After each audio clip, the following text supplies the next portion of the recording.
It is in returning and resting is our salvation, and in quietness and confidence is our strength. Die woorde van Jesaja 30 vers 15, wat ons begelei het hierdie week om in die Here se rus in te stap.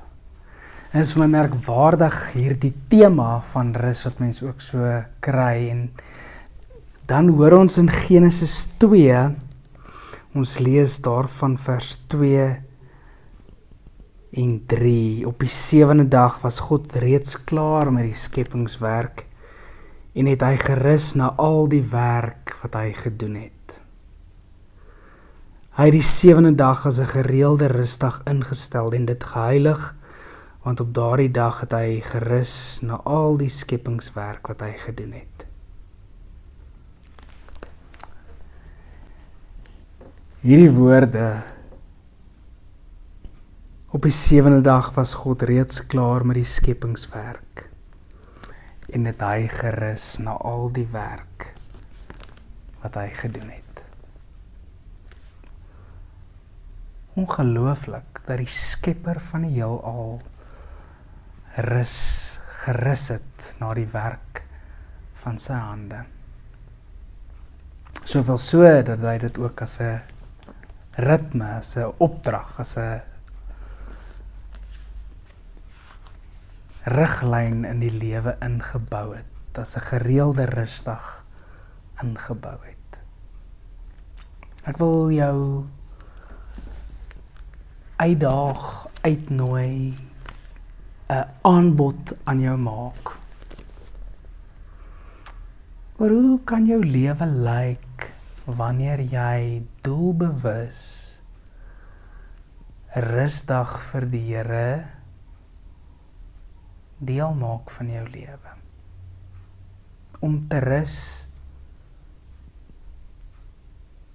sodat jy kan voortgaan vir dit wat hy jou voorgeroep het. En ek dink die rede oor hoekom ons so moeg geraak is, omdat ons nooit rus nie. Dis 'n vermoede wat ek baie keer by myself aantref. Die rede oor hoekom ons so moeg is omdat ons nooit rus nie. Die tye wat ons moet rus, vul ons met 'n klomp goed. Ons vul dit met tegnologie, of met ons slimfone of slim toestelle. Of ons prop dit vol met klomp goed. Maar ons het nie gedissiplineerde selfroutine in ons lewens van rus nie. Ek onthou baie keer in die sonnaarskoolklas hoe ek altyd bang was as ons op 'n Sondag winkels toe is, of ons op 'n Sondag iets gedoen het, as ons gewerk het, of as ek skoolwerk moes doen. Die meeste van die keer was dit die geval in my lewe, veral later in my lewe. Maar ek dink die uitnodiging is dat die Here nie met 'n kwaai frons na my en jou kyk nie, maar dat die Here sê, jy mis soveel rus wat ek jou wil gee. Hier is 'n ander manier. Hier is 'n ander weg om te volg. En om te kyk dat die skepper van die heelal het gerus na sy skepingswerk. Wil vir my sê dat dit so belangrik is om ook rus in ons eie lewens in te bou.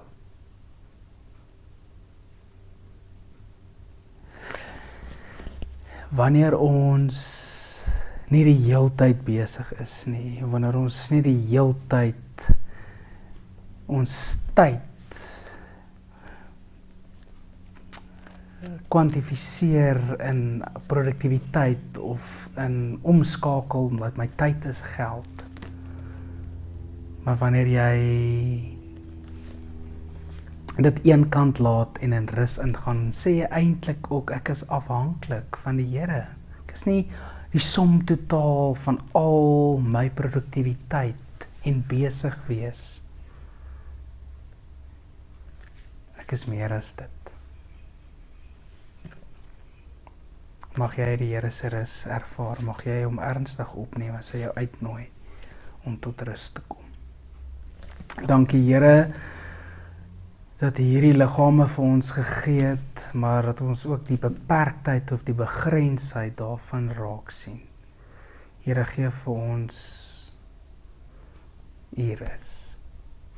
Maar maak ons oë oop om werklik te sien dat ons ook hierdie rus moet neem en 'n doelbewuste keuse uitoefen om ook te rus. Ons loof U daarvoor. Amen. Seën vir jou en voorspoed.